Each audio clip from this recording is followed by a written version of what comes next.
Guys, the internet is out at the house. They are not supposed to be out to fix it for 3 more days. So I am stuck to strictly streaming from my phone. And so I put up a post on my community tab today saying, if you've been watching my channel for a short time or a long time, what is a question you've had about Scientology that you have not yet heard answered? I've got a whole bunch of questions to tackle. I'm going to do little videos like this, short videos tackling one question at a time. But one of the ones that jumped out to me, I love talking about this, is, does David Miscavige actually believe in Scientology? Is he a true believer who's doing what he thinks L. Ron Hubbard would like him to do?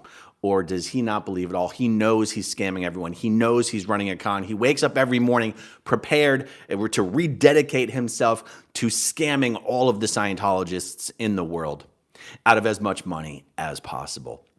I have arguments in favor of him believing in Scientology, and I have arguments in favor of him not believing in Scientology. I'm going to run through some of them with you, and I want to know what you guys think as well, particularly all the other former Scientologists out there. Do you think David Miscavige actually believes in Scientology? Yes or no? What are your reasons for believing he does? What are your reasons for believing that he doesn't? And also, you know, it's maybe somewhat of a spectrum, but let's jump into it. Here are some of my arguments. First, for why I believe David Miscavige is a true believer, but not in the same way that other Scientologists are. But I have arguments to the contrary as well. So this is just, we're just throwing around ideas here. Okay. First indication that David Miscavige was, at least earlier in time, a true believer. David Miscavige, legitimately believed that Pat Broker had the unreleased upper OT levels in his possession when L. Ron Hubbard died. For those of you who may be newer to the channel, what in the heck am I talking about? Scientology's Bridge to Total Freedom has a ladder, a hierarchy of auditing actions. The highest auditing action that you can do in Scientology is called OT8, Operating Thetan Level 8. From OT1 on up, basically, I'm keeping it as simple as I can. From OT1 on up, these are the highly confidential, secret levels of Scientology. Everything below that level, and everything below the level of clear and below, is non-confidential. Any Scientologist can read anything to do with those levels. OT8 is the highest level that has been released. Scientologists have been told that before L. Ron Hubbard died, or as they call it, dropped his body, he finished compiling and writing up OT levels 9, 10, 11, 12, 13, 14, and 15. In fact, some of the earlier versions of Scientology's Bridge to Total Freedom, if I recall correctly, went all the way up to OT 22. Scientology's current edition of the Bridge to Total Freedom that they publish and is hanging on the walls of all their Scientology organizations goes up to OT 15. When L. Ron Hubbard died, he had been in seclusion for 6 or so years. His two most trusted, closest friends at that time were Pat Broker and Annie Broker, husband and wife. They were with him for those final 6 years. Pat and Annie Broker were the two people who were actually supposed to take over control of Scientology, or were at least supposed to spearhead the effort to create echelons of management composed of trusted individuals who would collectively replace L. Ron Hubbard in running Scientology. Pat Broker and Annie Broker were eventually ousted by David Miscavige, and Miscavige took complete control. But the only way Miscavige was able to take control is when he found out Pat Broker was not really in possession of these upper unreleased OT levels, OT 9 through 15. As long as Pat Broker claimed to have possession of these OT levels, Pat Broker could not be ousted. Miscavige, I won't tell the whole story here, Miscavige ended up calling his bluff, found out he did not have these upper unreleased OT levels, and that these upper unreleased OT levels, in fact, do not exist. L. Ron Hubbard did not leave anything behind. It's just a pure fiction. So, however, prior to David Miscavige finding out Pat Broker didn't have them, he thought Pat Broker did have them. Well, in order to think that Pat Broker had these things, you would have to think that they were real. And the only way that you could think that they were real is if you believe in Scientology. That's argument number one. Okay, argument number two is David Miscavige did genuinely believe that L. Ron Hubbard was returning approximately 18 years after he died, or as we also call it in Scientology, or as they call it, as I used to call it, dropped his body. Okay, this is a really interesting subject. Most Scientologists in the world, practically all Scientologists in the world, were essentially told L. Ron Hubbard would not be coming back. He would not be reincarnating. He would not be picking up a new body and coming back. He was going off to Target 2, some other unspecified planet in some other solar system, a part of the Galactic Federation. I'm not kidding. This was the reason Scientologists were not expecting L. Ron Hubbard to come back. For whatever reason, the Scientology Sea Org members who worked at the International Management Base were told something different. They were told that the old man was coming back. And the Sea Org members who worked with David Miscavige at the International Base, around the time L. Ron Hubbard was expected to return, the Sea Org members who worked with him at that time in that place have all said, they've all had the same story, they've all shared the same sentiments, that David Miscavige was very nervous, that the time for L. Ron Hubbard to return was coming near, and certain things that were supposed to be done in advance and in preparation for his return had not yet been done. It has been said that one of the reasons there is a massive, giant, gorgeous mansion that was raised and rebuilt on Scientology's International Management Base that is L. Ron Hubbard's home. This home was rebuilt, and my understanding is that it's called Bonneview. My understanding is that there was a structure there.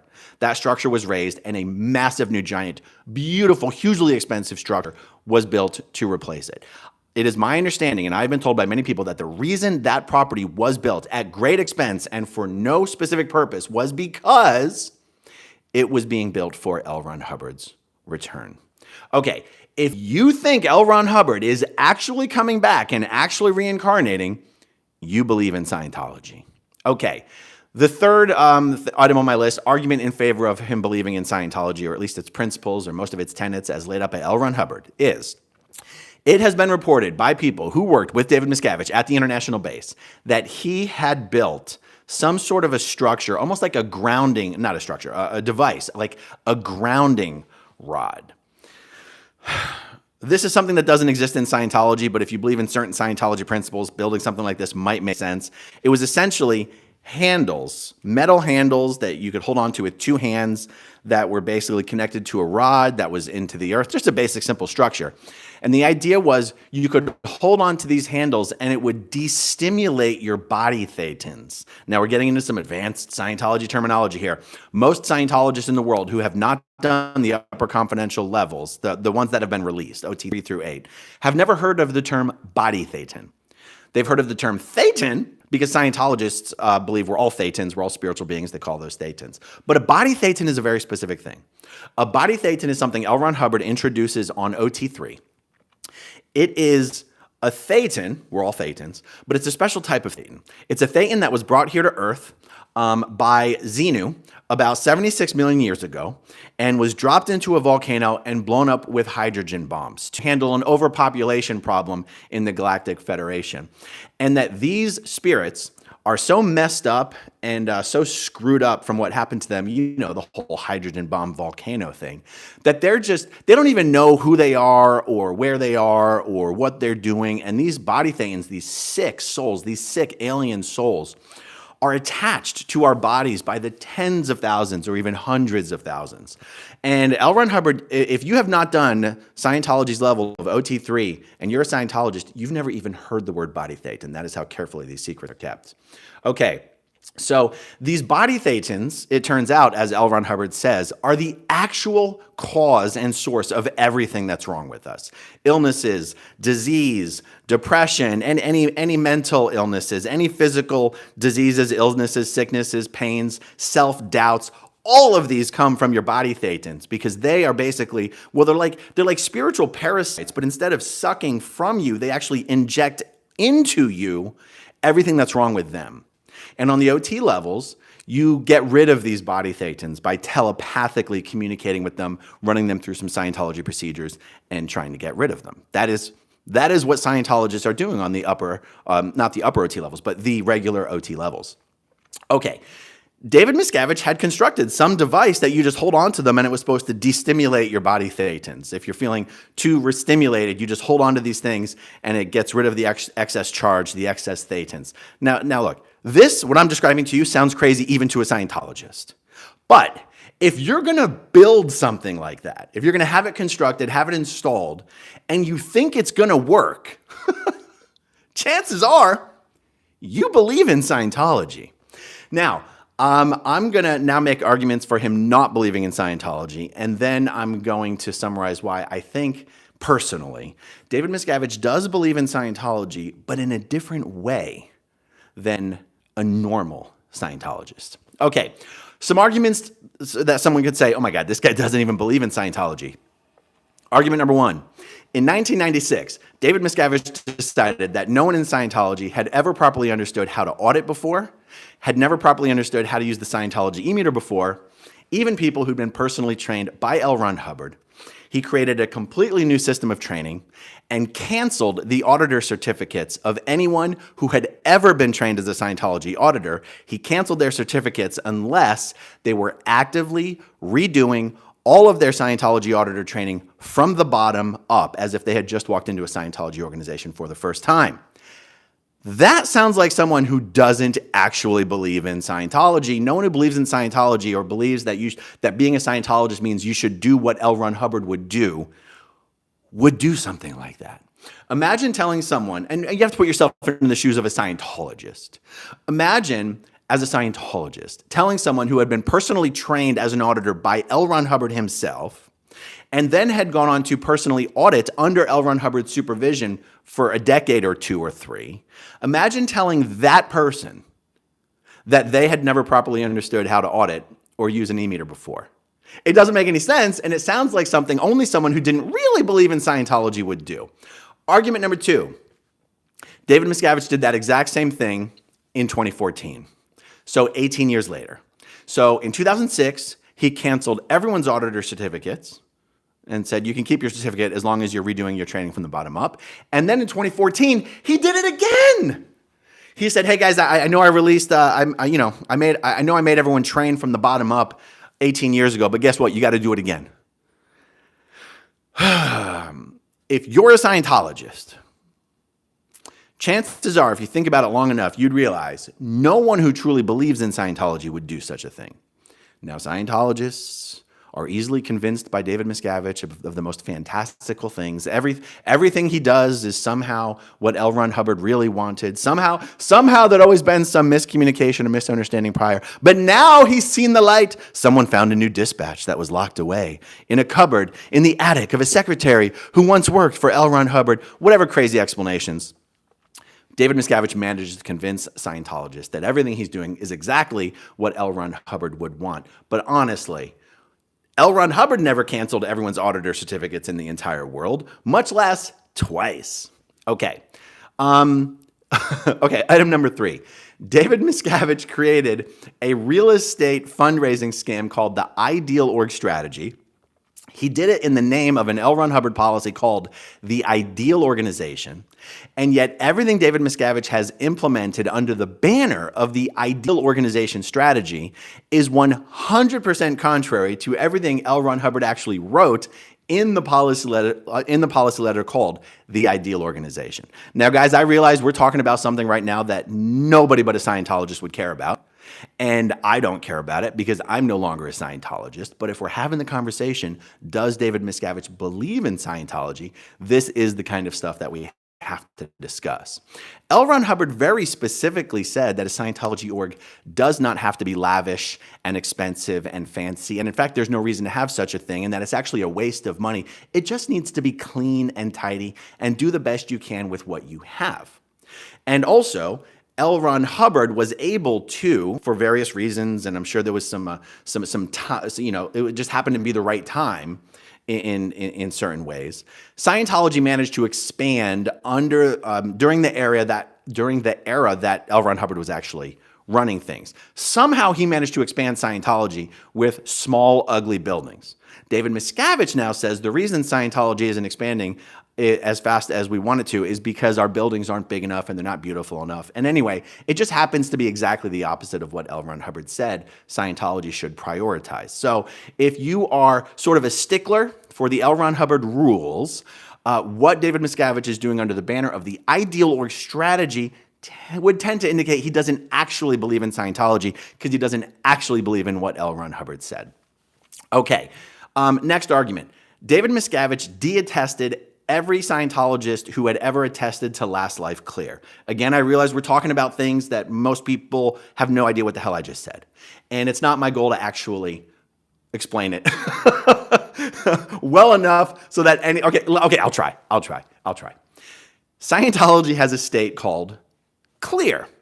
It's supposed to mean you've gotten rid of your reactive mind. Your reactive mind is essentially L. Ron Hubbard's version of the Freudian subconscious. It's composed of recordings of pain and unconsciousness where verbal statements that are recorded in these incidents are taken as literal commands that react upon you negatively in the future when those recordings are restimulated. So Scientology says that when you've gotten rid of your reactive mind, doing enough Scientology or Dianetics auditing, you have achieved the state of clear.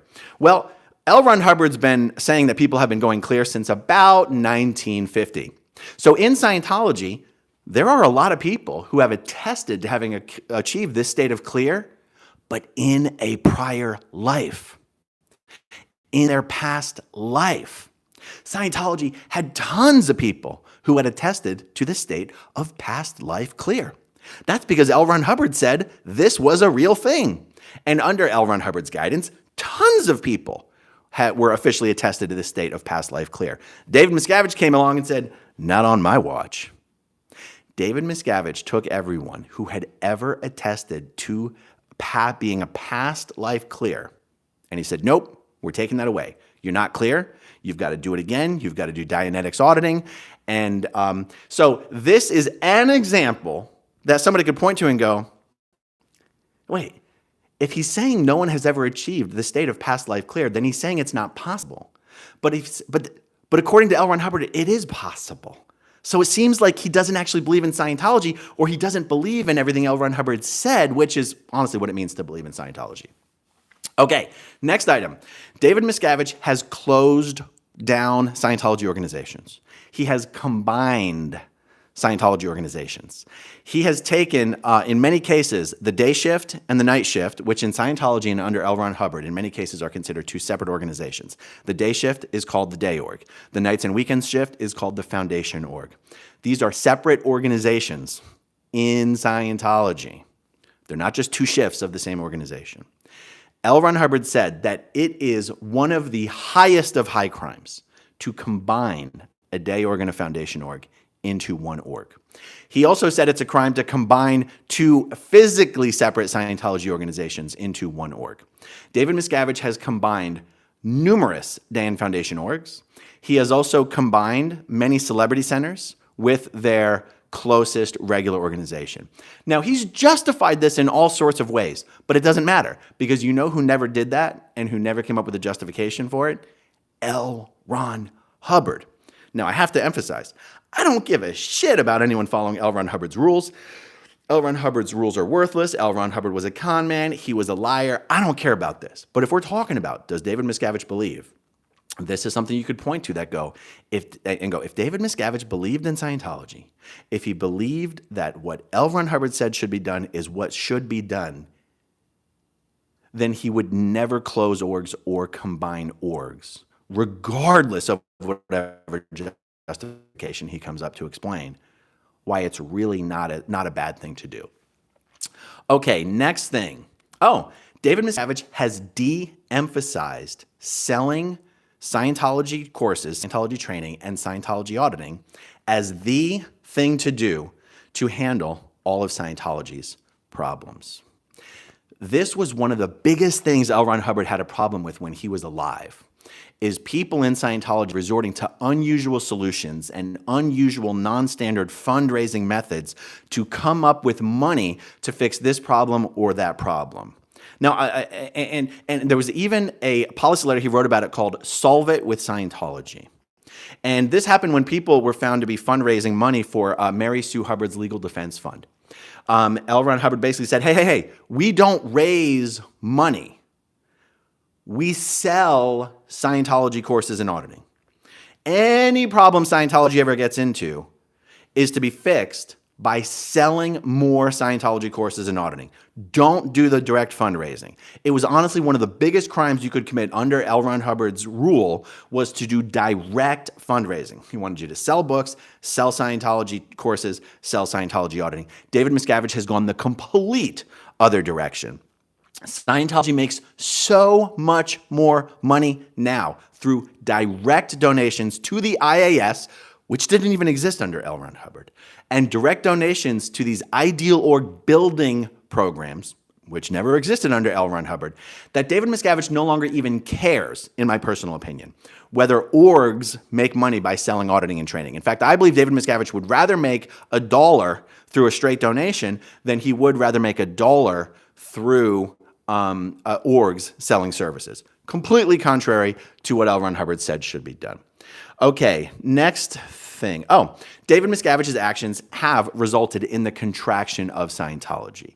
Now, this is somewhat of a weak argument because, of course, you can always blame, in Scientology, you can always blame the echelon underneath you for being the cause of the contraction due to out ethics, non-compliance, evil and false purposes, all sorts of stuff. But the fact is, Scientology is supposed to be managed completely and exclusively through statistics. If your statistic is going up, you're doing something right. If your statistic is going down, you're doing something wrong. Rewards and penalties will be meted out accordingly. David Miscavige's reign over Scientology has resulted in a relatively rapid collapse of the membership of Scientology. He has had to resort to unusual solutions to keep the money flowing in, which is why he's created these direct fundraising schemes. Because he knows the membership of Scientology is very quickly dwindling. At its peak, it is estimated by the people who had some of the best views into this at the higher levels of Scientology management. At the peakiest of the peakiest, Scientology maybe had about 100,000 active members in the entire world. Now it's closer to 20 to 30,000. I've done other videos giving the breakdowns, how I arrived to those numbers using very good breakdowns by continent, by organization type, by management unit, by Sea Org base.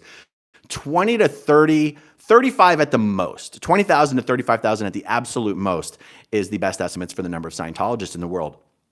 Do you know who knows those numbers? David Miscavige knows those numbers.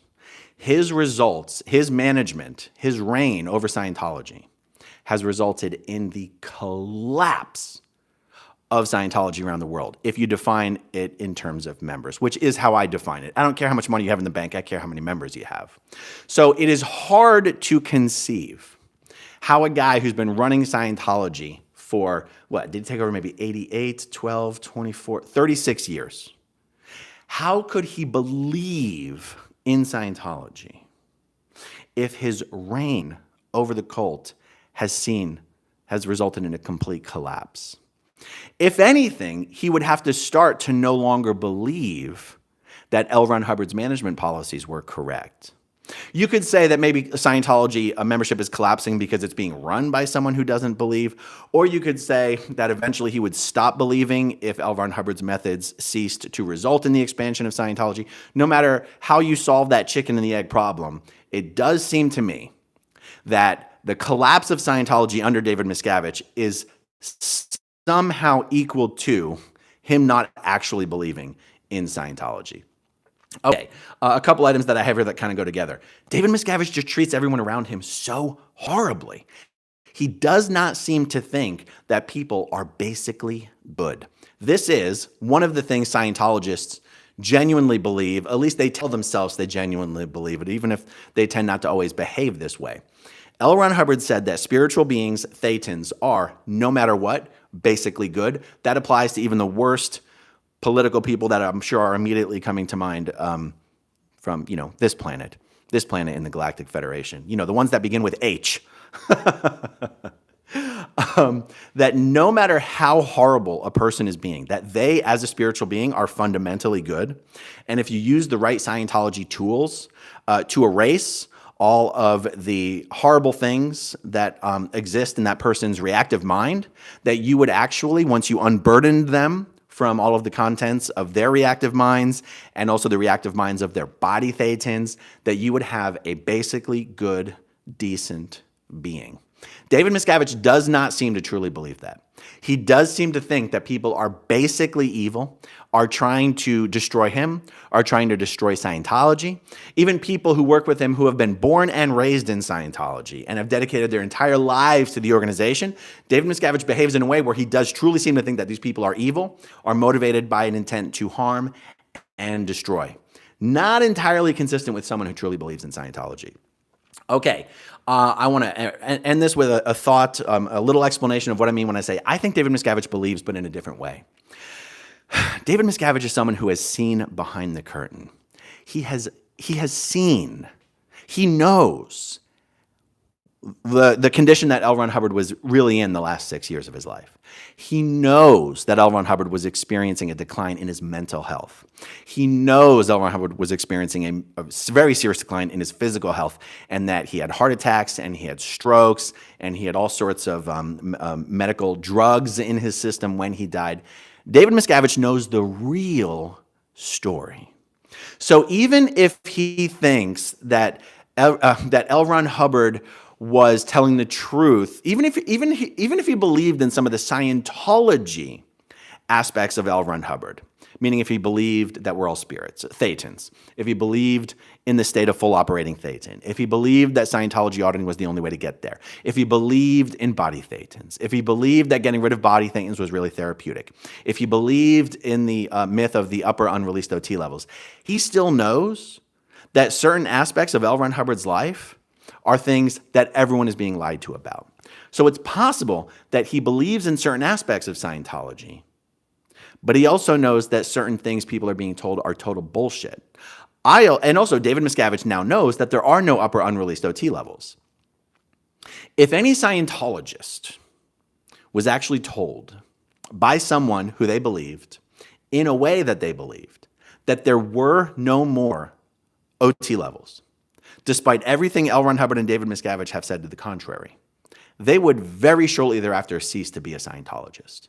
It is hard to imagine continuing to honestly believe in Scientology after coming into the knowledge that there are no such thing as the upper OT levels. It would be like continuing to be a Christian after finding out somehow, magically, that there is no heaven. It's almost by definition impossible. So it's almost like I believe that at some point David Miscavige truly believed in Scientology. But I also believe, this is just my opinion, guys, I don't have any inside track on this, that once he started to see more and more and more and more and more of what the lies were in Scientology, I think he started to see L. Ron Hubbard as sort of a failure. And it was now David Miscavige's job to fix the mess that L. Ron Hubbard left behind. This is my personal opinion. Also, it has been said by people who were there that David Miscavige had an actual celebration when L. Ron Hubbard died. Not a celebration of life, an actual celebration. He wanted the old man to die. It is hard to imagine calling yourself a Scientologist, actually believing in Scientology, actually believing in L. Ron Hubbard, and also being happy that he died. And yet, the evidence tends to indicate that about 21 years after L. Ron Hubbard died, he may not have truly believed L. Ron Hubbard was coming back, but he was a little nervous about the possibility that it might actually happen. That is what I've been told by many of the people who were there at that time. He was nervous. I also believe that once L. Ron Hubbard failed to come back, failed to return, that possibly cemented in David Miscavige's mind that he could now independently sort of stake claims as to what part of Scientology he was going to claim to believe or pretend to believe or act like he believed, and which parts he was just going to throw out. Because I think if you're David Miscavige and you're in David Miscavige's shoes, you see that pretty much everything L. Ron Hubbard ever said turned out to be bullshit. The state of clear was bullshit. The state of full OT was bullshit. The fact that L. Ron Hubbard was going to come back was bullshit. The fact that you could get fully stably exteriorized, the fact that you could fully and stably exteriorize at will with full perception turned out to be bullshit. It was all bullshit. Even the fact that if you just applied L. Ron Hubbard's policy 100% standardly, 100% of the time, Scientology would expand worldwide. Well, David Miscavige knows that's bullshit because Scientology's been contracting for almost 40 years. Okay, guys, so those are my arguments. Well, in favor of Miscavige being a believer and against Miscavige being a believer. I'm not sure if you net it all out, if it's fair to say he definitely is or he definitely isn't. At this point, though, guys, I tend to lean more towards he used to be, but he couldn't possibly be any longer. That's my take on it, guys. Now, look, because I don't have internet in the house, I can't even use my computer to easily go through your comments and your questions, so I'm going to have to skip that step. So let's leave it at that, guys. Let me know what you think in the comments down below. Is he a believer? Is he not? Tell me what you think, and tell me why. All right, guys, I'll talk to you soon.